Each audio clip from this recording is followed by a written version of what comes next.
তরবারি আনিয়া মনসুরের গলার মধ্যে যখন শোয়া ছুরি চালায়া দিছে, তখন মনসুর বারবার বলে আনাল হক, কয় ডাকতে বলে মনসুর এখনো সময় আছে, আল্লাহকে আল্লাহ বলো, মুহাম্মাদুর রাসূলুল্লাহ আল্লাহর প্রেরিত রাসূল বান্দা, বান্দা আল্লাহর বান্দা বা নবী, এটা স্বীকার করে নাও। মনসুর কানাল হক।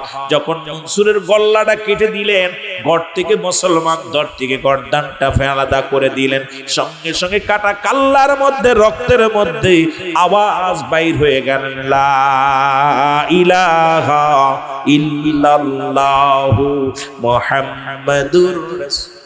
সঙ্গে সঙ্গে আলেমরা কয় আমরা কি করলাম, মানুষ হত্যা মহাপাপ, এই যে বড় পাপের রাজ্য, পাপ করে ফেললাম। মুসলমান শুনে নাও।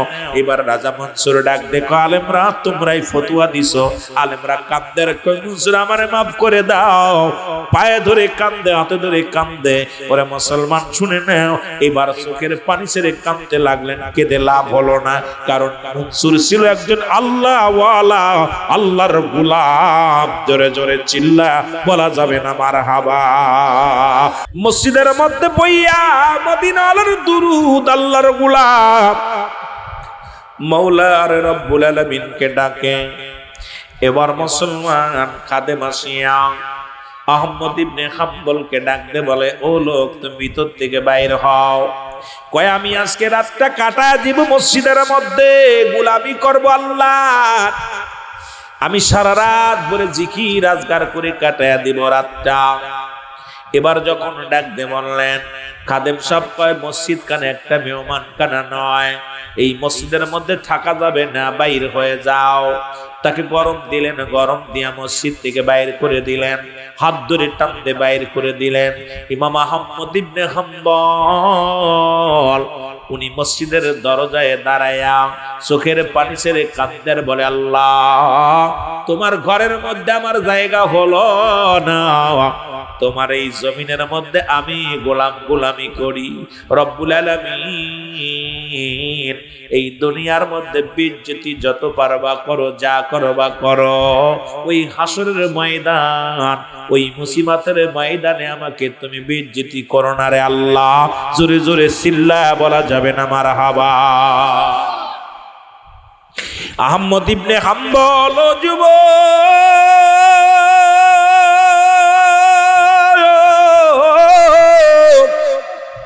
ইমাম আহমদ ইবনে হাম্বল যখন এই দরজায় দাঁড়াইছে রে, খাদেম সাহেব হাতটা ধরে টান দিয়া সিঁড়ির পরে নামায়া দিছে। সিঁড়ির পরে বইয়া ইমাম আহমদ ইবনে হাম্বল ডাক দে, আল্লাহ আমাকে দেখা দুনিয়ার মানুষ, কিন্তু আমারে তো সবাই সেলুট দেয়, মহল্লার মানুষ সেলুট দেয়, আজকে 22টা টালি যুক্ত কাপড় গায়ে, আমার কি পরিচয় দিব? দেখি পরিচয় পাইলেই তো সবাই সেলুট দিবে, পরিচয় পাইলেই তো আমার সম্মান করবে। না না না না, আমার পরিচয়কে আমি দিব না। আমি একটা মুসাফির মানুষ, আমি আল্লাহর গোলাম, নবীর প্রেমিক। দুনিয়ায় আমার নিজের পরিচয় মানুষের কাছে তুলে ধরতে চাই না। আমি আহমদ ইবনে হাম্বল আজকে ছদ্মবেশে থাকবো, দেখি এর শেষ পরিণাম কি হয়। জোরে জোরে চিল্লায় বলা যাবে না আল্লাহু আকবার। এ মুসলমান আহমদ ইবনে হাম্বল এবার কি করলেন, সিঁড়ির উপর থেকে খাদেম সাহেব রে, ওই খাদেম সাহেব হাত ধরে তার দূর থেকে ফেলে দিলেন, দূরে ছুটে যেয়ে পড়লেন, ডাক দে বলে, আল্লাহ তোমার মসজিদে আমার জায়গা হলো না, মসজিদের সামনে সিঁড়ির উপরে আমার জায়গা হলো না। রব্বুল আলামিন এই কনকনে শীতের মধ্যে ঠান্ডা কুয়াশার রাত, তোমার গোলামের উপরে কি তুমি রহম করবা না? এই এলাকার মধ্যে আমি ছদ্মবেশে এসে আমি ইমাম আহমদ ইবনে হাম্বল, এই মসজিদে একটু জায়গা হলো না, এই দরজার মধ্যে জায়গা হলো না, সিঁড়ির মধ্যে জায়গা হলো না। উনি কাঁদতে কাঁদতে রব্বে কারিমকে ডাকতে বলে, আমার আল্লাহ এই দুনিয়ার মধ্যে আমার পরিচয় পাইলে সবাই সম্মান করে, পরিচয় পাই নাই কেউ চিনতে পারে নাই অসম্মান করে। আখিরাতে যদি তোমার দরবারে নবীর পরিচয়, নবীর ভালোবাসা, আল্লাহ আমি গোলামিত্ব না করে যদি যায়, ওদিনও ফেরেশতারা আমল বিন আমারে চিনব না। আল্লাহ আমি মুহাম্মদ ইবনে হাম্বল ওই পরপারে আমার আমলের বিনিময়ে আমারে চিনে নিব। আমি ওই দিন আমার নিজের নামের পরিচয় নয়, আমার গুণের পরিচয়, আমলের পরিচয় অসংখ্য ফেরেশতারা সম্মান করব। মদিনা আলার দিদার পাইব। ও মুসলমান, গভীর মনোযোগ। ইমাম আহমদ ইবনে হাম্বল চোখের পানি ফেলে মুছে ফেললেন। মুছে তাকায় দেখে রে, ওই রাস্তার উপরে একটা দোকানের মধ্যে মিটি মিটি করে বাতি জ্বলে রে মুসলমান। গুটি গুটি পেয়ে গেলেন দোকানদারের কাছে, যা দেখে দোকানদার রুটিওয়ালা দোকানদার। এবার ডাক দে বলে, আসসালামু আলাইকুম। ওয়ালাইকুম আসসালাম। ভিতর থেকে আওয়াজ আসে, বলে আমি একটু আপনার কাছে ভিতরে কাশি কয় আমি একটু থাকতে চাই। বলে বলা লাগবে না, আমি দেখেছি আপনাকে মসজিদ থেকে গার্ড ধরে বাইর করে দিছে, মসজিদের সিঁড়ি থেকে বাইর করে দিছে। মসজিদের সিঁড়িও একটু জায়গা হয় নাই, খাদেমের দিলের আপনার জন্য মায়া হয় নাই। আমি ছোট্ট রুটির দোকানদার, যদি আমার এই ঘরের দোকানের মধ্যে থাকতে চান, এই ঘরের মধ্যে থাকতে চান, থাকতে পারেন। আমার এই ঘরের মধ্যে কোনো বিছনা নাই, আরামের খাট নাই। আমি সারা রাত ধরে রুটি বানাই, সকালবেলা বিক্রি করি। আপনি যদি চান এই সারা রাত আগুন জ্বলবে, আমি রুটি বানাইবো। আপনি যদি এই গরমের মধ্যে থাকতে পারেন, থাকতে চান, তাহলে আপনার শীত লাগবে না, ঠান্ডা লাগবে না, আপনি ভিতরে আসেন। ইমাম মুসলমান আহমদ ইবনে হাম্বল ডাক দিয়ে কয়, ভাই আমি এখানে এই রাতটা কাটায় যাব। ভিতরে প্রবেশ করলেন। ভিতরে প্রবেশ করিয়া বিশ্রামের জন্য একটু কায়ত হইলেন। ছদ্মবেশে রয়েছে, চিন্তা করে দেখি রুটির দোকানদার কি করে। এইবার রুটিওয়ালা কি করলেন, উনি সর্বপ্রথম বাস্তা নিয়ে আসলেন। তওবা পরে আস্তাগফিরুল্লাহ রাব্বি মিন কুল্লি জামবি ওয়া তুবু ইলাইহি। উনিও দুরূদ শরীফ পড়ে তওবা করে। এইবার আটার বাস্তা রাখলেন। এইবার উনি কি করলেন, পারেরটা খামির আনলেন, বৈশাল একটা পট আনলেন। এই পটের মধ্যে মুসলমান একটা পাতিল আনলেন, পাতিলটা রাখলেন, তখন ইস্তেগফার পড়লেন। এবার পাতিলটা থুইয়া পানি ঢাললেন, পানি পড়ে দেয়। আর পানি যখন ঢাললেন তখন ইস্তেগফার করে, ওর ভিতরে আটা ঢালে, তারপরে ইস্তেগফার পড়ে। এবার খামির বানাইলেন, ইস্তেগফার পড়ে। এইবার যখন বানায়া খামির বানায়া রাখলেন, ডাকতে বলে, ভাই গমের চুল ধরে আহমদ ইবনে হাম্বল চোখ দুটি বন্ধ করে দুরূদ শরীফ পড়ে। চোখ বন্ধ করে আল্লাহ জিকির করে, উনাকে দেখাইতেছে আমি ঘুমাইতেছি, আসলে ঘুমাই নাই। তপস্যার জগতে আছে, রিয়াজুর জগতে আছে, সাধনার জগতে আছে। ও যুবক, এইবার ডাকতে বলো, ও রুটিওয়ালা ভাই, আপনার কাছে জিগায়, আপনার কাছে জানতে চায়, আপনি মনে মনে কি পড়েন? দেখলাম আপনি পানি আনলেন, কি যেন পড়েন, পাতিল ধরলেন, কি যেন পড়েন। আপনি যখন আটা দিলেন, আটার মধ্যে কি পড়লেন? এইবার খামির বানাইলেন, কি পড়লেন? রুটিওয়ালা ডাক দেখো, ভাই শোনো, প্রতীক শোনো। আরে আমি আজকে নয়, আজকে নতুন নয়, আমি ওই অনেক দিন ধরে হয়ে গেল আমি নবীর দুরূদ পড়ি। আর কি করি? আমি ইস্তেগফার করি, তওবা করি আল্লাহর দরবারে। এইটা করার কারণে, ইস্তেগফার করার কারণে আমার আল্লাহ আমার মনের আশা পুরা করেছে রে। আমি যা চাই তাই আমার আল্লাহ দেয়। জীবনে আমি যা চেয়েছি সব পেয়েছি, একটা জিনিস পাই নাই। একটা জিনিস আমার আল্লাহ আমারে দেখাইবে কি জানি না। ইমাম আহমদ ইবনে হাম্বল বলে, ভাই সেই জিনিসটা কি? আল্লাহর কাছে আমি যা চাইছি তাই পাইছি, কারণ আমি রাসূলুল্লাহ দুরূদ পড়ি আর ইস্তেগফার পড়ি। এই দুইটা জিনিস আমি বেশি বেশি করি, ইস্তেগফার বেশি বেশি করি। আর এর কারণে আমি দুনিয়ায় টাকা পয়সা, বাড়ি গাড়ি যা চাইছি তাই পাইছি। খালি চাইতে দেরি, আল্লাহ দিতে দেরি নয়। একটা জিনিস শুধু বাদ আছে, সেটা হলো এই জামানার মধ্যে আহমদ ইবনে হাম্বল জবরদস্ত একজন আল্লাহর ওলি, জবরদস্ত একজন আল্লাহওয়ালা ইমাম। আমার বড় শখ জীবনে যদি মরণের আগে শরিয়াতের চোখ দিয়া আহমদ ইবনে হাম্বলকে দেখতে পারতাম। জীবনে আর কোনো চাহিদা ছিল না। মরণের পরে আমার আল্লাহ জান্নাত দিবের মধ্যে সন্দেহ নাই, কারণ আমি আল্লাহর গোলামি করি, রাসূলের মহব্বত করি। জীবনে একটা মাত্র সম্বল আশা আছে, এই জামানা হলো ইমাম আহমদ ইবনে হাম্বলের জামানা। এই জামানার মধ্যে যদি ইমাম সাহেবকে দেখতে পাইতাম, আমার জীবনে আর কোনো চাওয়া ছিল না। জোরে জোরে চিল্লায়া বলেন মারহাবা। ওরে ইমাম আহমদ ইবনে হাম্বল চোখের পানি ছেড়ে দর দর করে পানি ছেড়ে দিয়ে কাঁদতে বলে, রব্বি কারীম, এখন আমি বুঝতে পেরেছি আমি পাগলের সঙ্গে কেন এইরকম ব্যবহার হলো। এরে মদিনার পাগল, আমার আল্লাহর পাগলের সঙ্গে তুমি দেখা করাইবা, যে কারণে আমার মসজিদের মধ্যে জায়গা হয় না, যে কারণে আমার মসজিদের মেমোগতায় সিঁড়ির মধ্যে জায়গা হয় নাই। চোখের পানি ছেড়ে কাঁদতে রুটিওয়ালা ডাক দেখো, পতি আপনি কেন কাঁদতেন? আমি ইস্তিগফার করি আর দুরূদ পড়ি, এইটা শুনে আপনি কেন কাঁদতেন? আপনার চোখে কেন পানি? কই রুটিওয়ালা ভাই রে, তোমার মনে বড় শখ, জীবনে স্বপ্ন দেখেছো, জীবনে আশা করেছো আহমদ ইবনে হাম্বলকে তুমি দেখবা। তুমি কি আহমদ ইবনে হাম্বলকে জীবনে দেখছো? বলেন না।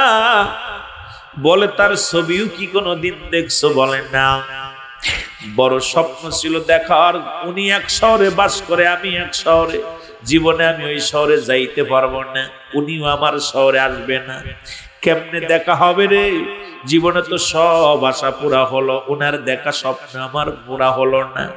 ইমাম আহমদ ইবনে হাম্বল বুকের সনে টানতে ধরে ডাকতে বলে, রুটি আলী ভাই শোনো, তোমার দুরূদের এত দাম, তোমার তওবার এত দাম, তোমার ইস্তিগফারের এত দাম। তাকায়া দেখো, ভালো করে তাকায়া দেখো, তোমার রুটির দোকানদারের ভিতরে, তোমার দোকানের ভিতরে ইমাম আহমদ ইবনে হাম্বলকে আল্লাহ হাজির করে দিছে। জোরে বলেন মারহাবা। আর একটু জোরে জোরে চিল্লায় বলা যাবে না মারহাবা? আহমদ ইবনে হাম্বলকে প্রাণ ভরে দেখে নিলেন। আর দেখা পর অনুশোচনায় প্রাণ ভরে কান্দার বলে, ভাই আমি আপনারে চিনতে পারি না, আমি জানি আপনার নাম শুনলে এলাকার রাজা, মন্ত্রী, এমপি, মন্ত্রী যারা আছে সবাই কাতারবন্দি হয়ে দাঁড়ায়। আপনি যে রাস্তা দিয়ে যান সেই রাস্তায় সবাই অপেক্ষা করে। আপনি ছদ্মবেশে আসছেন, কয়ে আমি আসি না, আমার আল্লাহ আনছে। কারণ তোমার এই ওজিফার এত দাম, তুমি ওজিফা করে আমি আহমদ ইবনে হাম্বলকে তোমার ঘরের মধ্যে হাজিরি করেছ। এই ক্ষমতা তোমার ওজিফা, এই ক্ষমতা তোমার ইস্তিগফারের, এর এত দাম, এটা ছাড়বা না, এটা ছাড়বা না। আমি ইমাম আহমদ ইবনে হাম্বল নয়, তোমার ঘরের মধ্যে তোমার মরণের আগে মদিনাওয়ালার সাক্ষাৎ হয়ে যাবে। জোরে বলেন মারহাবা। এ মুসলমানের পাগল এখন কথা বললে জুনাইদ, মুসলমান তরিকার আর একজন ইমাম আল্লাহর ওলি জুনাইদ বাগদাদি। নাম কি? আরো জোরে বলেন। এখন ওলি আল্লাহ খালি আটশির ওয়াজ করে, শোনো কার ওয়াজ দরকার? কারণ শরীয়তের দৃষ্টিতে যেদিকে যাবা তরিকা হাকিকত তুরিয়াত। কারণ আল্লাহর ওলিগণ অসংখ্য আল্লাহর ওলির আছে, যারা জগৎ বিখ্যাত আল্লাহর ওলিগণ আছে, তাদের মধ্যে একজন, উনিও নাম হলো খাজা হযরত জুনাইদ। জোরে জোরে চিল্লায় বলো মারহাবা। কোন শহরে বাড়ি? বাগদাদ শহরে বাড়ি। জোরে বলেন মারহাবা। বাড়ি কোথায়? উনি একবার মুসলমান এই দুনিয়ার মধ্যে উনি এমন একজন আল্লাহর ওলি। ওলি আল্লাহ আসছে বাংলার জমিনে, পৃথিবীর জমিনে, আট্টশির জমিনে, আপনাদের জমিনে। আমার পীর আসছে আট্টশির জমিনে। এই জন্য বগদাদ শহরের পীরের একটু ওয়াজ করে আসি মুসলমান। এই জুনায়েদ মুসলমান, জুনায়েদ বগদাদি, এরে আল্লাহর ওলি হযরত জুনায়েদ বগদাদি। উনি খ্রিস্টানদের মুসলমান বড় বড় খ্রিস্টান পাদ্রীর সঙ্গে সম্পর্ক ছিল। উনার অমুসলিমদের আরশে উনি যাইতেন। একদিন হঠাৎ করে জুনায়েদ বগদাদি উনি কি করলেন, একটা খ্রিস্টানদের অমুসলিমদের একটা বিশাল জলসা অনুষ্ঠানে হাজির হয়ে গেলেন। জলসা অনুষ্ঠানে হাজির হয়ে গেলেন। এইবার বসে আছে ওরে মুসলমান খ্রিস্টানদের ও ইহুদিদের অমুসলিমদের বড় পণ্ডিত যিনি ছিল গো জুনায়েদ বগদাদিকে দেখে প্রতিদিন উনাদেরকে কিছু ওয়াজ শোনায়, ইহুদিদের কিছু ওয়াজ শোনায়, অমুসলিমদের ওয়াজ শোনায়। ওদিন যখন জুনায়েদ বগদাদি যখন ওই মজলিসে যা বসে আছে, এইবার সবাই বলে গুরুজি, ও গুরু, প্রতিদিন তো আমাদের দিক নির্দেশনা আলোচনা শোনান, বুঝি পারলেন আজকে কথাও বলেন না, আজকে আপনি কথাও বলেন না, নীরবতা পালন করেন, কারণ কি? বলে তোমরা শোনো, আমি তোমাদের যাজক, তোমাদের ঠাকুর। তবে আজকের এই মজলিসে একজন মুসলমান প্রবেশ করেছে। বলে কি বললেন? একজন মুসলমান প্রবেশ করেছে। বলে হ্যাঁ, একজন মুসলমান প্রবেশ করেছে, এই জন্য আমি নীরবতা পালন করি। ডাকতে বলে হুজুর, সেই মুসলমানটা আপনি দেখা দেন, আমরা তার হত্যা করব, তার দুনিয়া থেকে বিদায় করে দিব। আমাদের মজলিসে মুসলমান ডাকবে, এটা মেনে নেওয়া যায় না। আমরা আমাদের যাজক, আমার ঠাকুরকে লইয়া, আপনি আমাদের গুরু, আপনাকে নিয়ে বসে আছি, এখানে কেন মুসলমান ঢুকলো? তাকে হত্যা করব। সঙ্গে সঙ্গে গুরু ডাক দেখায়, খবরদার, ইনি সাধারণ কোন মুসলমান নয়, ইনি বগদাদ শহরের একজন আল্লাহর ওলি, একজন আল্লাহর মাহবুব বান্দা। একে হত্যা করার কথা মাথায় আনো না, ইনাকে হত্যা করলে তোমাদের নিস্তার থাকবে না, আল্লাহর গজব এসে পড়বে। জোরে বলো মারহাবা।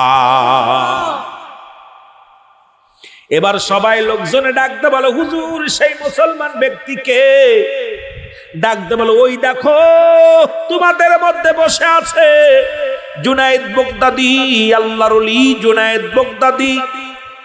জুনায়েদ বগদাদিকে বলে হুজুর, আপনি কেন এখানে মজলিসে আসছেন? কয় তোমাদের খেলা দেখার জন্য, তোমাদের এই সমস্ত নীল নকশা দেখার জন্য। আপনি যে আজকে আল্লাহ ছাড়া আপনারা সিজদা করেন অন্য প্রভু বানাইয়া, আল্লাহ ছাড়া শিরিক করেন দুনিয়ার মধ্যে, আপনি গুরু, এই ধর্মের গুরু হইয়া এদের সর্বনাশ করেন, এই সমস্ত তামাশা দেখার জন্য আমি জুনায়েদ বগদাদি আপনাদের এই মজলিসের মধ্যে আগমন করেছি। জোরে জোরে চিল্লায়া বলা যাবেন আল্লাহু আকবার। লোকজনে কয় হুজুর, আমাদের মজলিসে বইয়া আমাদের বিরুদ্ধে কথা কয় বলতে দাও। এবার গুরু ডাক দে, কয় জুনায়েদ, তোমাকে আমি 3টা প্রশ্ন করব, 3টা প্রশ্নের উত্তর যদি দিতে পারো আমি মুসলমান হয়ে যাব, আমি দলবল দিয়া মুসলমান হয়ে যাব। সুবহানাল্লাহ বলো, আরো জোরে। জুনায়েদ বগদাদি কয়, আপনি প্রশ্ন করছেন, আমি উত্তরদাতা, আপনি প্রশ্নকারী, আমি উত্তরদাতা। কি কি প্রশ্ন করবেন বলেন? কয় 1 নাম্বার প্রশ্ন, ভালো করে উত্তর দিবা, ভালো করে শোনো। কয় বেহেশতের মধ্যে, ও মুসলমান শোনো, এই শুনেছি তোমাদের বেহেশতের মধ্যে অনেক খাবার আছে গো, এই ফলমূল বড় নিয়ামত আছে, এগুলো খাইলে নাকি খাইলে প্রস্রাব পায়খানা হবে না? এইটা তুমি যদি উত্তর দিতে পারো, কেন হবে না? খাবার খাইলে তো পায়খানা প্রস্রাব হয়। তোমরা বেহেশতের মধ্যে খাইবা, মুসলমানরা বলে বেহেশতে যাইব, আর বেহেশতের মধ্যে খাদ্য খাবার খাবে তো পায়খানা হবে না। এর একটু উত্তর দিতে হবে। নাম্বার 2, 2 নাম্বার প্রশ্ন উত্তর হলো, এরে মুসলমান, 2 নাম্বার প্রশ্নের উত্তর, বেহেশতের মধ্যে নাকি একটা গাছ হবে রে, এই গাছের শাখা প্রশাখা সমস্ত জান্নাতের মধ্যে, সমস্ত ঘরের মধ্যে জাত পড়বে। এটা কেমনে সম্ভব? গাছ হলো একটা, সমস্ত জান্নাতের ঘরে ঘরে যা, সেইটা কি হবে? যা ছায়া দিবে, এটা কেমনে সম্ভব? 3 নাম্বার প্রশ্ন শুনে নাও, লিখে নাও, ভালো করে শুনে নাও। 3 নাম্বার প্রশ্ন হলো ভাই জুনায়েদ বাগদাদি শোনো, 3 নাম্বার প্রশ্ন হলো ওই জান্নাতি খাবার খায়া বোঝে স্বাদ মিটবে, কি বলে তৃপ্তি মিটবে না, যত খাবে তত তৃপ্তি মিটবে না। এই 3টা প্রশ্নের উত্তর যদি তুমি দিতে পারো তাহলে তোমাদের ইসলাম ধর্ম আমি কবুল করব। মুসলমান শুনে নাও, আল্লাহর ওলি জুনায়েদ বাগদাদি, আল্লাহর ওলি জুনায়েদ বাগদাদি ডাক দে কয়, ও পণ্ডিত মশাই শোনো, আপনি হলেন প্রশ্নকারী, আমি উত্তরদাতা। এখন আপনাকে বলবো প্রশ্নকারী উপরে থাকবে না নিচেই থাকবে? আমি যেহেতু প্রশ্ন করেছি আমি নিচেই থাকবো, আপনি উত্তরদাতা উপরে বসবেন। জুনায়েদ বাগদাদি আল্লাহর ওলি ডাক দে কথা, মুসলমান শোনো। জুনায়েদ বাগদাদি ডাক দে বলে, হুজুর ও ঠাকুর শোনো, পণ্ডিত শোনো, তাহলে চেয়ারটা ছেড়ে দাও, ওই চেয়ারের মধ্যে আমি বইব, তুমি নিচেই বসো। এইবার নিচেই বসা পর মুসলমান জুনায়েদ বাগদাদি উত্তর দেয়, তুমি 3টা প্রশ্ন করেছো, 3টা উত্তর নাও। 1 নাম্বার প্রশ্নের উত্তর, জান্নাতের মধ্যে এত খাবার খাবে পায়খানা প্রস্রাব হবে না, এইটার উত্তর দাও। বলে 1 নাম্বার প্রশ্নের উত্তর নাও। 1 নাম্বার প্রশ্নের উত্তর হলো মায়ের গর্ভে যখন সন্তান 10 মাস 2 দিন থাকে, ওই না মায়ের রক্ত পানি খায়, প্রস্রাব পায়খানা নাই। মারহাবা বলেন না, আর একটু জোরে। ওরে 1 নাম্বার উত্তর তুমি কি পাইছো? ঠিক এই রকম মায়ের গর্ভে 10 মাস সন্তান না খেয়ে থাকে না, আল্লাহ তারে খাওয়ায়, তুমিও খাইছো আমিও খাইছি। ওই মায়ের পেটের মধ্যে সন্তানের প্রস্রাব পায়খানা যেমনি হয় না, ওই না জান্নাতি খাবার যতই খাবা প্রস্রাব পায়খানা হবে না। গুরু কয় মেনে নিলাম, 1 নাম্বার প্রশ্নের জবাব ঠিক। এবার 2 নাম্বার প্রশ্ন বলো, উত্তর দাও। কই 2 নাম্বার প্রশ্ন তুমি করছো, একটা বৃক্ষ সমস্ত গাছের ছায়া দিবে কেমনে? এই একটা গাছে সমস্ত ঘর, সমস্ত জান্নাতের মধ্যে ছায়া দিবে কেমনে? বলে শোনো, 2 নাম্বার প্রশ্নের উত্তর, ওই সূর্য একটা যখন ওঠে সারা পৃথিবী আলো দেয়, ওই জান্নাতের ভিতরে এমন একটা গাছ হবে গো, যে গাছের ছায়া সমস্ত বৃক্ষ, ওই বৃক্ষর মুসলমান ছায়াগুলো সমস্ত জান্নাতের মধ্যে যে পড়বে।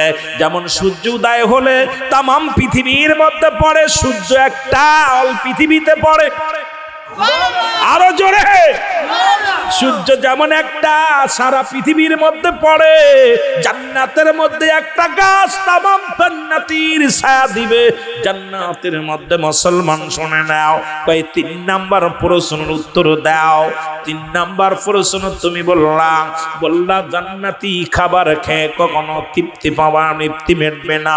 কই ঠিকই বলেছো, এই পৃথিবীর মধ্যে আল্লাহর কোরআন যত পড়বে ততই মজা লাগবে, পড়ে শেষেই তৃপ্তি মেটবে না। এই আল্লাহর কোরআন এই পৃথিবীর মধ্যে আমার আল্লাহ যে কোরআন পাঠিয়েছে গো, এই কোরআন যত পড়বে ততই মজা পাবে, যত পড়বে ততই মজা পাবে, এর মজা শেষ হবে না। তদ্রূপ জান্নাতি নিয়ামত খাইবা, যতই খাইবা কয় হাকা যা অনেক অনেক খাইবা, এটা তৃপ্তি মিটবো না, প্রাণ ভরবে না। জোরে জোরে চিল্লায়া বলা যাবে না মারহাবা। পণ্ডিত কয় তোমার 3টা প্রশ্নের উত্তর ঠিক আছে। এবার আল্লাহর ওলি জুনায়েদ বাগদাদি বলে, পণ্ডিত আমি তোমাকে একটা প্রশ্ন করব, উত্তর যদি দিতে না পারো উত্তর দিতে হবে। লোকজন বলে হুজুর আপনি আমাদের পণ্ডিত, আপনি 3টা প্রশ্ন করছেন, জুনাইদ উত্তর দিছে, আর একটা প্রশ্ন আপনি কেন নিবেন না, উত্তর দেন, তাড়াতাড়ি দেন। কয় প্রশ্ন করো? কয় আপনি বলেন পণ্ডিত সাহেব জান্নাতের গায়ের মধ্যে, ওই জান্নাতের দরজার মধ্যে কি লেখা আছে? জোরে জোরে চিল্লায় বলা যাবে না মারহাবা। আল্লাহর ওলি জুনাইদ বাগদাদী বলে পণ্ডিত ওই জান্নাতের গায়ে কি লেখা আছে বলো, তুমি বলতে পারবা নি? পণ্ডিত কয় চুপ করে আছে। এবার সব লোকজন কয় হুজুর আপনি তাড়াতাড়ি বলেন না কেন? আপনি 3টা প্রশ্ন করলেন, সবাই আপনার 3টা প্রশ্নের উত্তর আল্লাহর ওলি জুনাইদ বাগদাদী দিছে, এখন আপনাকে একটা প্রশ্ন করছে, আপনি কেন উত্তর দেন না? আপনি কি জানেন না? এর পণ্ডিত কয় আমি জানি, শোনো, তবে তোমরা শোনো, তোমরা কি মেনে নিবা? আরো জোরে। কয় উত্তর আমি জানি, তোমরা কি মেনে নিবা? তোমরা যদি মেনে নাও তাহলে আমি উত্তর দিব, আর যদি মেনে না নাও আমি উত্তর দিব না। লোকজন কয় হুজুর এটা তো পরাজয় মানলাম, মানুষ আমাদেরকে পরাজয় মানা বলবে। আপনি ঠাকুর মশাই, পণ্ডিত মশাই, এখন যদি আপনি উত্তর দিতে না পারেন আমাদের মাথা কাটা পড়ে যাবে, আমাদের লজ্জা দিয়েন না, আপনি তাড়াতাড়ি উত্তর দেন, আমরা মেনে নিব। আপনি যে উত্তর দিবেন সে উত্তর তো আমরা মেনে নিব। এবার জুনাইদ বাগদাদী কয় দেন, আপনি তাড়াতাড়ি উত্তর দেন। পণ্ডিত কয় তাহলে সবাই আমার সাথে পড়ো, কি লেখা আছে শুনে নাও। লা ইলাহা ইল্লাল্লাহু মুহাম্মাদুর। এর জুনাইদ বাগদাদী কয় পণ্ডিত তোমার প্রশ্নের জবাব ঠিক। এবার জনগণ যারা ছিল সবাই কালেমা পড়ে নিছে, সঙ্গে সঙ্গে পণ্ডিত সহ মুসলমান হাজার হাজার মুসল্লি, হাজার হাজার মুসলিমেরা কালেমার মালা পড়ে মুসলমান হয়ে গেছে। জোরে বলেন মারহাবা। এইরকম আল্লাহর ওলিরা দুনিয়ার মধ্যে যারা আছে, এরা জগৎ বিখ্যাত আল্লাহর ওলিগণ যারা আছে, সাধনা করেছে। কাদা ফরিদপুর এইরকম সাধনা করিয়া এই আটনশির জমিনে, যেখানে হিন্দুর গা, হিন্দু পাড়া, যে জমিনের মধ্যে আইয়া যেখানে কোনো নামাজি মানুষ ছিল না, যেখানে কোনো মুসলমান এবার কোনো কুরবানি হতো না, নামাজ হতো না, রোজা হতো না, সেই জমিনের মধ্যে আমার দয়াল পীর খাজা ফরিদপুরি আল্লাহর গুণকীর্ত মদিনাওয়ালার প্রেমের বাজনা বাজাইয়া গোটা বিশ্বকে পাগল করেছে, গোটা বিশ্বকে পাগল বানাইছে। দিন কাউকে জোর দেন, জোর কোনোদিন তাগিদ দেন নাই, কোনোদিন আপনাদের এই কোথায় নরসন্দী আসেন নাই, আমার পীর কোনোদিন নরসন্দির জমিনে আসে নাই। এমন ফুল, এমন এমন সুগন্ধি হইয়া রব্বুল আলামিন এমন সুগন্ধি বানাইয়া এই পৃথিবীর মধ্যে পাঠাইলেন, যার গিরান নেওয়ার জন্য আবাল বৃদ্ধ ফকির দরবেশ সবাই, পাগল পারাপার নারী পুরুষ সবাই পঙ্গল বলের মতো ছুটে যায় দরবার শরীফে। জোরে জোরে বলেন ঠিক কি না? আর একটু জোরে জোরে চিল্লায় বলেন না মারহাবা। এই জন্য বাবা তাসাউফ বুঝতে হবে, জ্ঞান অর্জন করতে হবে। আল্লাহর ওলিগণ, যে জন্য বলতেছিলাম কথাটা, নবীদের দরজা বন্ধ, ওলিদের দরজা খোলা। ওলিদের নবীদের দরজা বন্ধ, তওবার দরজা খোলা। এই তওবার দরজা পর্যন্ত পৌঁছাতে হলে কামেলে মুকাম্মেল লাগবে। সেই কামেলে মুকাম্মেল কারা? তাদের কাছে যাইতে হবে, যাদের কাছে গেলে আল্লাহ পাওয়া যায়, রাসূল পাওয়া যায়, যাদের কদমে গেলে মদিনাওয়ালার ভালোবাসা পাওয়া যায়, যাদের কদমে গেলে মুসলমান কলবের মধ্যে জিকির জারি হয়ে যায়, যাদের কদমে গেলে দুনিয়ার চিন্তা থাকে না, যাদের কদমে গেলে আহার নিদ্রা ভুলে যায়, যার কদমে গেলে আল্লাহ প্রদত্ত জ্ঞান অর্জন করা যায়, সেই কদম হলো জামানার কামেল খাজা বাবা আসিদ আল্লামা ফরিদপুরি। জোরে বলেন ঠিক কিনা? ইমাম আহমদ ইবনে হাম্বল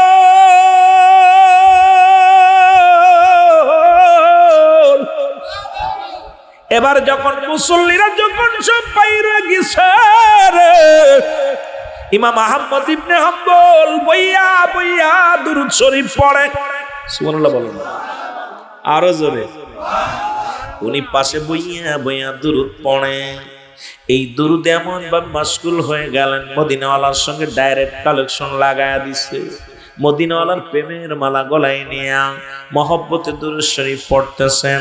ইমাম সাহেব বাইর হয়ে গেল, মুয়াজ্জিন বাইর হয়ে গেল, মসজিদ একাকার হয়ে গেল, সব মুসল্লি বাইর হয়ে গেছে। খাদেম সাহেব আয়া দেখে মসজিদের এক পাশে বইয়া বইয়া এক পাগল তালিযুক্ত জামা গায়। এই পাগলটা বইয়া দুনিয়ার পাগল না, আখিরাতের পাগল। এই পাগলটা আল্লাহর পাগল, দুনিয়ার আমার মতো পোশাকের পাগল না। যিনি দুনিয়ার মধ্যে বড় ইমাম, যিনি জগৎ বিখ্যাত একজন ইমাম আহমদ ইবনে হাম্বল, যার নাম শুনলে মানুষ তত্তর করে কাঁপে। ও মুসলমান, একটা মাযহাবের ইমাম, এমন জবরদস্ত ইমাম। আমার বাবারা আমার, যারা শুনতে চেয়েছেন আলোচনা, যারা বলছেন হুজুর একটু আলোচনা করবেন বেলায়েতের আলোচনা, এই আলোচনাগুলো খেয়াল করবেন, খুব গভীর মনোযোগ দিয়ে শুনতে হবে। এবার ইমাম আহমদ ইবনে হাম্বল মনে মনে দুরূদ পড়ে, ডানে খেয়াল নেই, বামে খেয়াল নেই, সামনে খেয়াল নেই, পাশে খেয়াল নেই, এমন পুরা কবর হালাতে চলে গেছে। মদিনার মনোয়ারাই যেন ঘোরাঘুরি লাগা দিছে রে। মদিনার সঙ্গে এমন ডাইরেক্ট অ্যাকশন হয়ে গেছে, মদিনাওয়ালার সঙ্গে যেন আলাপ হয়। ইমাম হাম্বলের আর অন্যদিকে নজর নাই, অন্যদিকে খেয়াল নাই, এমন ভাবে নবীর প্রেমে আবুডুবু খাইতেছে। খাদেম সাহেব আইয়া ডাকতে বলে, কে পথিক? সব মুসল্লি বাইর হয়ে গেল, তুমি মসজিদের মধ্যে বইয়া বইয়া কি করো? মসজিদের মধ্যে বইয়া বইয়া কি করো? এবার ইমাম মুহাম্মদ ইবনে হাম্বল চুপ করে আসেন, চুপ করে আসেন মুসলমান। এবার নীরবতা পালন করিয়া কয়েকবার জাগাইলে খাদেম সাহেব জিগায়, তুমি মসজিদের মধ্যে কি করো? এইবার আওয়াজ দেয়, বাবা আমি মসজিদটার মধ্যে, চারিদিকে বড় ঘন কুয়াশা, শীতের কনকনে রাত, মনটা চেয়েছে এই মসজিদের মধ্যে রাতটুকু কাটায়া যাব। যদি ফজরের আযান পড়ে আমি বাইর হয়ে যাব, কারণ আমি আমার রবের ঘরে আমি আশ্রয় নিয়েছি। এই রব্বে কারীমের দরবারে শুকরিয়া আদায় করি, জোরে জোরে চিল্লায় বলা যাবে না মারহাবা। এই মনসুর হাল্লাসকে ধরে যখন আনা হলো, এই কথাটা বলতে যায় আমি কিন্তু আবার চলে আসি ইমাম আহমদ ইবনে হাম্বলের দরবারে, কারণ আপনারা শুনতে চেয়েছেন বেলায়েতের ওয়াজ। এই ওয়াজটার মধ্যে গেলে আগে ইমামদের দরজায় যেতে হবে, কারণ নবীদের দরজা বন্ধ, এখন ওলিদের দরজা খোলা। এই ইমামের জামানা চলতেছে, ইমামতের জামানা চলতেছে। এই জামানার মহাসাধক আমার দয়াল পীর খাজা বাবা শহীদ আল্লামা বিশ্বলি, তার আলোচনার মধ্যে ডুব দিলে বোঝা যাবে। এই ডুব যখন দেবেন তখনই আলোচনা বুঝতে পারবেন আমার ভাইয়েরা আমার। এইবার মুসলমান বলতেছিলাম, আনাল হক মনসুর হাল্লাস, ওকে শরীয়তের আলেমরা ফয়সালা দিল। কি ফয়সালা? যে উনি শিরক করেছে। আমাদের দেশে খালি কয় বেদাত, শিরক আর নাজায়েজ, কিন্তু মনসুরের দিগায়, মনসুর তুমি আল্লাহর সঙ্গে শিরক করো, তুমি নিজেরে খোদা বলে রাখো। মনসুর কয়, নো, আমি নিজেরে খোদা বলি না। লোকজন কয়, বলো তুমি আনাল হক, নিজের খোদা দাবি করো, আবার কও শিরক করো না। খোদা কয়জন? কয়েকজন। মনসুরের দিগায়, মনসুর রে তোরা কয় রব কয়জন? কয় এক। মনসুর কি কয়? আরো জোরে বলেন, কয়জন? মনসুর কয় লা ইলাহা, নাই কোনো ইলা ইল্লাল্লাহু আল্লাহ ছাড়া। মনসুর বলে নাই আল্লাহ ছাড়া আল্লাহ আরো আছে, মনসুর নিজেও বলে নাই। মনসুর আল্লাহ কয় লা ইলাহা, নাই কোনো ইলা ইল্লাল্লাহু আল্লাহ ছাড়া। আল্লাহর প্রেরিত রাসূল মুহাম্মদুর রাসূলুল্লাহ সাল্লাল্লাহু আলাইহি ওয়াসাল্লাম। এবার মনসুরকে জিগায়, মনসুর রে তুমি তো শিরক করো, শিরকি গুনাহ, বড় গুনাহ, আল্লাহর সঙ্গে শরীক করেছো। কারণ নিজেকে তুমি খোদা বলে দাবি করো, কি নিজেকে তুমি নিজের রব বলে দাবি করো। মনসুর কয় না, আমি খোদা না, আমি খোদা না। উনি ডাকান আল্লাহ কানাল হক, কানাল হক, আল্লাহ আল্লাহ আল্লাহ। কিবলা দান হুজুর বলছে, বাবা মানবদের বাপদের নিচে একটা হাড়, আর নিচে একটা গোস্ত। এই গোস্তর নাম আরবিতে বলে কলব, ইংলিশে বলে হার্ট, বাংলায় বলে হৃৎপিণ্ড। এটা যাদের পবিত্র দেহ, রাজ্য পবিত্র, এই রাজ্যটাই গোস্তটুক যদি একবার কোন ব্যক্তি মুসলমান জিন্দা করতে পারে, সমস্ত দেহ রাজ্য জিন্দা হয়ে যাবে। জোরে বলেন মারহাবা।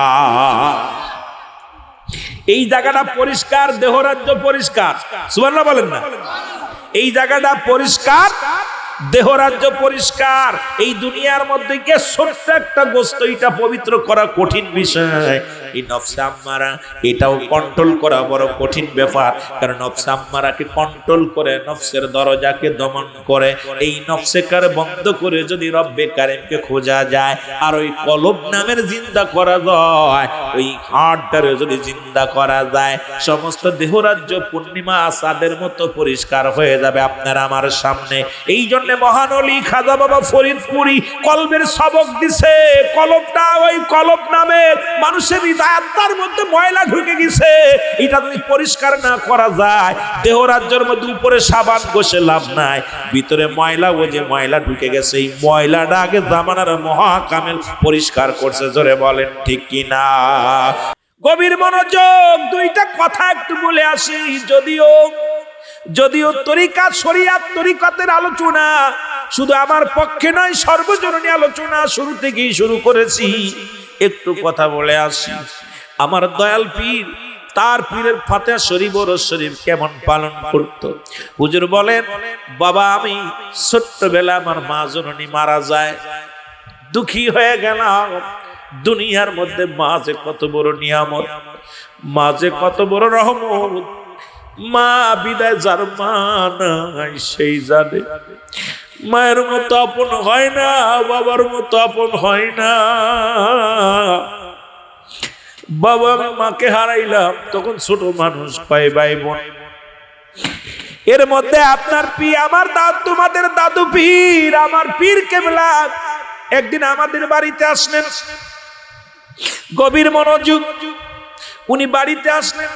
বাড়িতে এসে আমার দাদা তখন জীবিত, আমার বাবা তখন জীবিত, আমার দাদিও তখন জীবিত, সবাই যখন জীবিত। আমি স্কুল থেকে আইলাম, আসে দেখি আমার পীর কেবলা, তোমাদের দাদু পীর ওই ঘরের মধ্যে যা দেখি রে বসে আছে, ওই খাটের মধ্যে বসে আছে। কি এটা মানুষ না নূর? এটা মানুষ না, কেন জানো?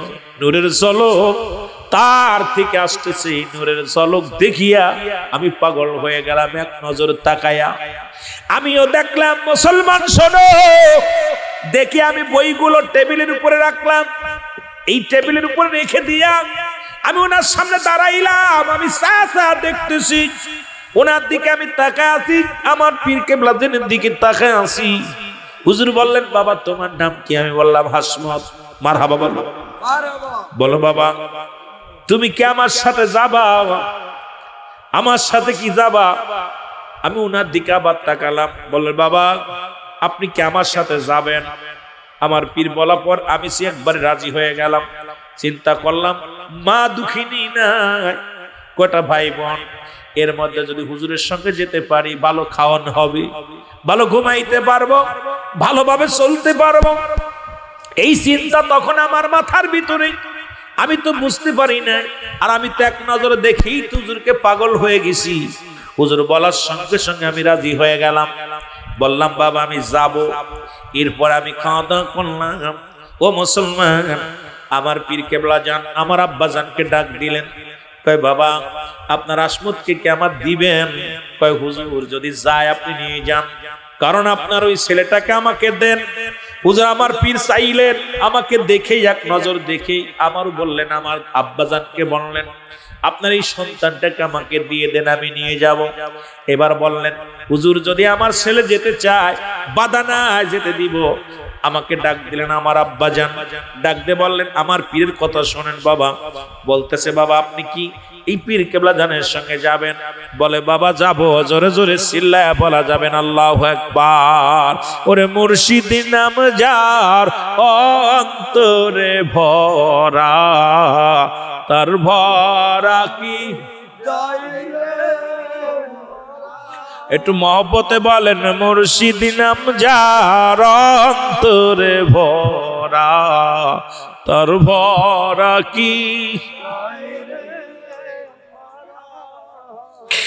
আমি যখন পড়ি ঝরবি পাদে রে,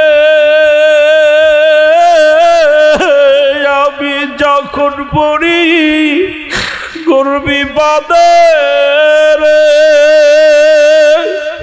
আমার দয়া বাবা সামনে খানা মুর্শিদ নাম যার অন্তরে ভরা তার ভরা কি যাই রে মারা।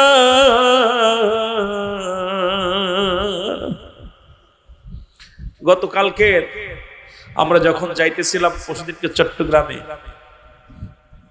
আপনাদের কুমিল্লা পাস করে ওই 14 গ্রামের মধ্যে যে বৃষ্টি শুরু হয়ে গেল, গাড়ির মধ্যে পলিটা পেঁচাইয়া বৃষ্টির ভিতরে কাদার মধ্যে আমার গাড়িটা পুরো অর্ধেক নেমে গেছে পানি খাদ মাঠ রাস্তায়। এই পাশে ব্রিজ, এমন কায়দায় আমি আল্লাহ লাগতেছি, আমার ড্রাইভার খাজা বাবাকে চিৎকার মারছে। ও খালি খাজা বাবা গেছে নিয়ন্ত্রণ করতে, আমি আর মেহেদি 3 জন বাবা ওকে চিৎকার মারতেছি। খোদার কসম এমন একটা অবস্থান, পিছনে গাড়ি অগত 15টা গাড়ি, পাশে গাড়ি, ও পাশে গাড়ি, পাশে বাস, সামান্য একটি। আল্লাহ একটুর জন্য চুল পরিমাণ বেঁচে ফিরে আসছি। আজকে মাহফিল আসতে পারতাম না, লাশ কবরে চলে যেত। গত পরশুদিনকে আমার ড্রাইভার হাসান ড্রাইভার, আপনার মেজো আপার ড্রাইভার ছিল, ওর খালি আওয়াজ করছে খাজা বাবা বলে, খালি খাজা বাবা ভাই খাজা বাবা। আমি কই কি রে তুল করলে কি? আবার 3 জনই পুরো এক জায়গা হয়ে গেছে। এটাও মুর্শিদ যে কি নিয়ামত, এটা যারা ভুক্তভোগী এরা সারা বুঝবো না। আমার ড্রাইভারে জিগেন, আমার মেয়েদের জিগেন যে 3 জন তো নাই গাড়িতে খালি হাপ্পা, 2 জন খালি ডাকতেছে আল্লাহ কোথা থেকে বাঁচাইল। আজকে কি মাহফিল করাও বন্ধ হয়ে যেত, আর আসতে পারতাম না। বয়া জীবনের এমন একটা রিস্ক চলে গেছে যে শুধু হাতে ধরে আপন আমার মন বলা আমার মুর্শিদ কেবলা আমাদেরকে এক ধার গাড়িটা নিজে নিয়ন্ত্রণ করছে, দাঁড়াই পড়ছে গাড়িটা। কথাগুলো বলতে গেলে আমি গতকাল থেকে কথা বলার পর আমার হাত পা খালি কাঁপা, খালি কথা চিন্তা করতেছি, দয়াল কিভাবে বাঁচাইছে, রক্ষা করছে। যে তোর এইভাবে জীবনেও কল্পনা করে আমরা ফিরে আসবো, জীবনেও কল্পনা করা দিনে ফিরে আসবে, এমন একটা অবস্থানে ছিল। আমার মুর্শিদ নাম যার অন্তরে ভরা তার ভরা কি যায়। একটু মহব্বতে বলেন মুর্শিদ নাম যার অন্তরে ভরা তার ভরা কি।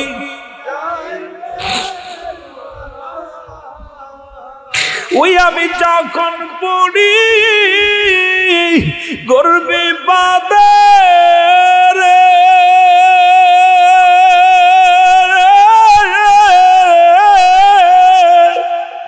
আমার দয়াল মুর্শিদ সামনে খাড়া। মুর্শিদ নাম যার অন্তরে ভরা তার ভরা কি যায়।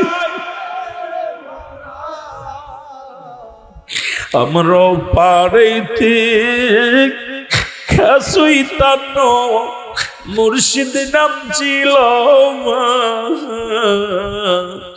মন্তর রে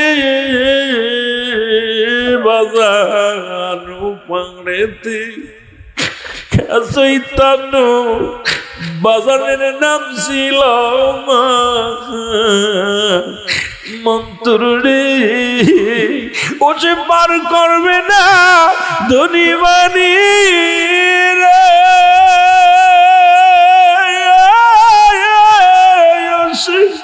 পার করবে না ধনী বাণী রে, পার হবে বাবার ভক্ত যারা।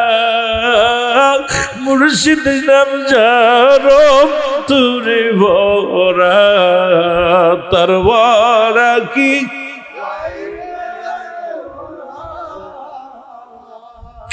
আমার দয়ালের নাম যার অন্তরে ভরা তার ভরা কি যায় রে। আমার পীর বলে বাবা, আমারে বললেন দাদু পীর, তোমার দাদু পীর।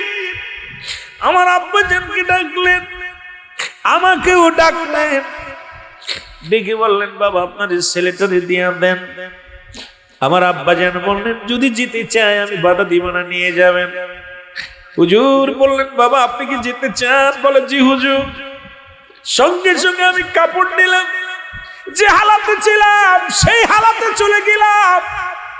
বড় শখ ছিল, ভালো খাবো, ভালো পড়বো, ভালো জায়গা ঘুমাইবো, বড় আলেম হব, টুপি মাথায় দিয়ে ঘুরবো, এই চিন্তা নিয়ে গেলাম।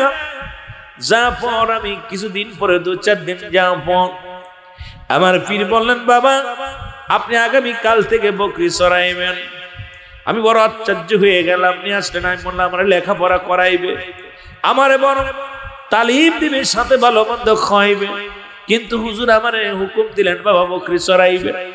বকরি নিয়ে যায়, ওই না মাঠের মধ্যে নিয়ে যায়, সারাদিন পরে বকরি লালন পালন করি। সন্ধ্যা গনিয়ে আসলে ফিরে আসি, একটু ফুটা খাবার দেয়, যে খাবার কি পেটটু ভরে না, মনের ভিতরে কেন অশান্তি লাগা শুরু করলো।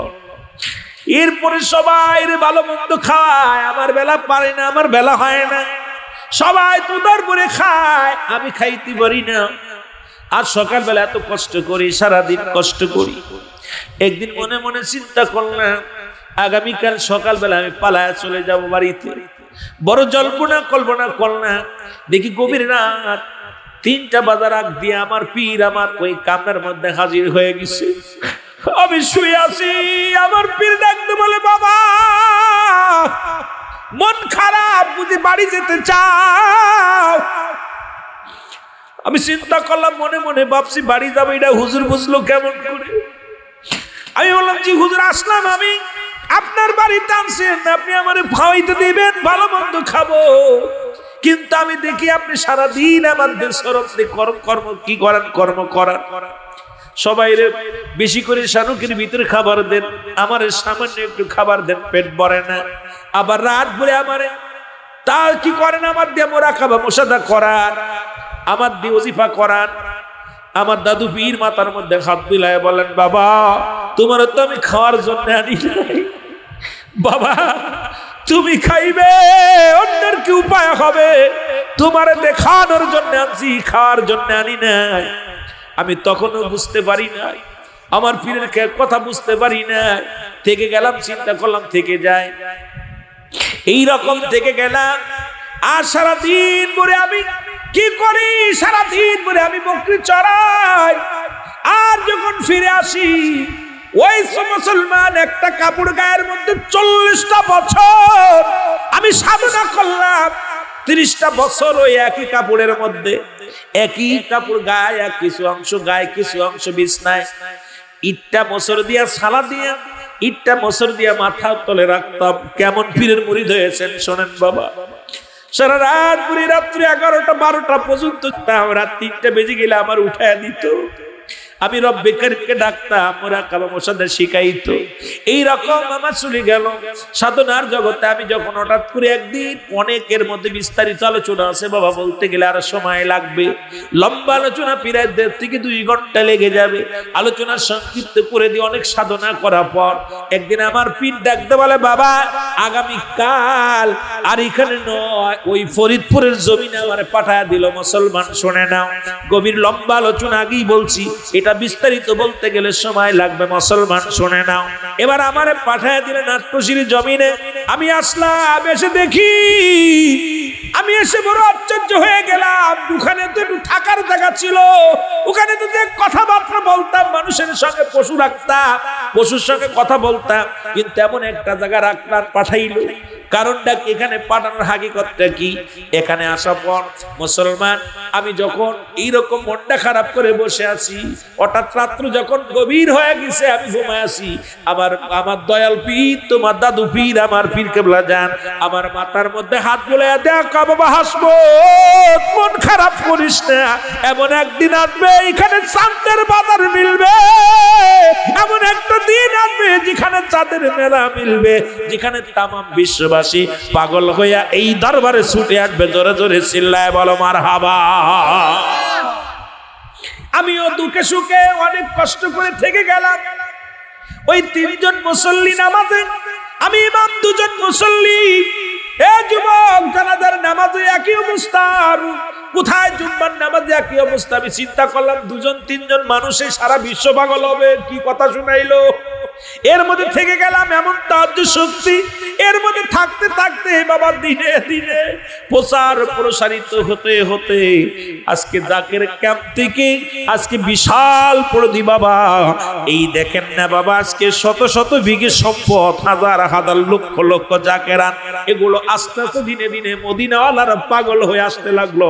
এসে মদিনার ঘিরান পাইয়া মদিনাওয়ালার প্রেমের বাগানের ফুল সবাই মদিনাওয়ালার প্রেম দরিয়ায় ডুব দিছে। জোরে জোরে বলেন মারহাবা। কিভাবে আমার সময় চলতে লাগলো, হঠাৎ একদিন একটা টেলিগ্রাম আসলো।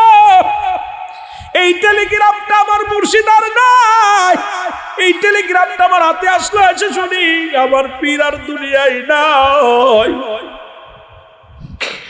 বাবা পৃথিবীর মধ্যে আমি সেদিন এতিম হয়ে গেছি। আমার পীরের কথা শুনে হুজুর বলছে, বাবা আমার দাদা দাদি মারা গেছে, আমি এতিম হই নাই। মা মরেছে, আমি এতিম হই নাই। বাবা মারা গেছে, আমি এতিম হই নাই। যেদিন আমার দয়াল পীর,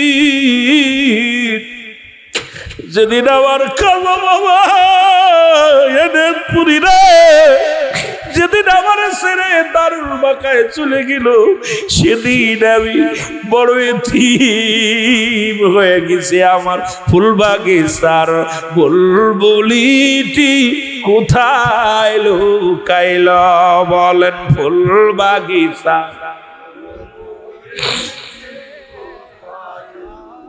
ওরে না বলিয়া নূরের পাখি, না বলিয়া উড়িয়া গেল ফুল বাগিচার বুলবুলিটি কোথায় লুকাইল, বলেন ফুল বাগিচার বুলবুল। তোমরা নাকি জানো ভাই, কোথায় গেলে আমার মুর্শিদের পায়। এনায়েতপুর সোনার স্বপন, এনায়েতপুর আমায় ছাড়িয়া গেল ফুল বাগিচার বুলবুলিটি কোথায় লুকাইল, আমার ফুল বাগিচার বুলবুল। জাকির ভাই মুন্সিরাতরে, জাকির ভাই মুন্সিরাতরে এতিম বানাইলো,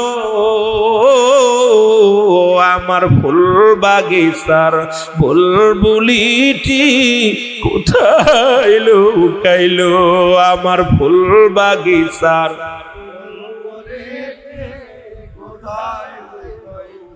হুজুর বলে, বাবা আমি এমন এতিম হয়ে গেলাম, পৃথিবীর মধ্যে আমি কি জন্য কি হারিয়ে ফেললাম।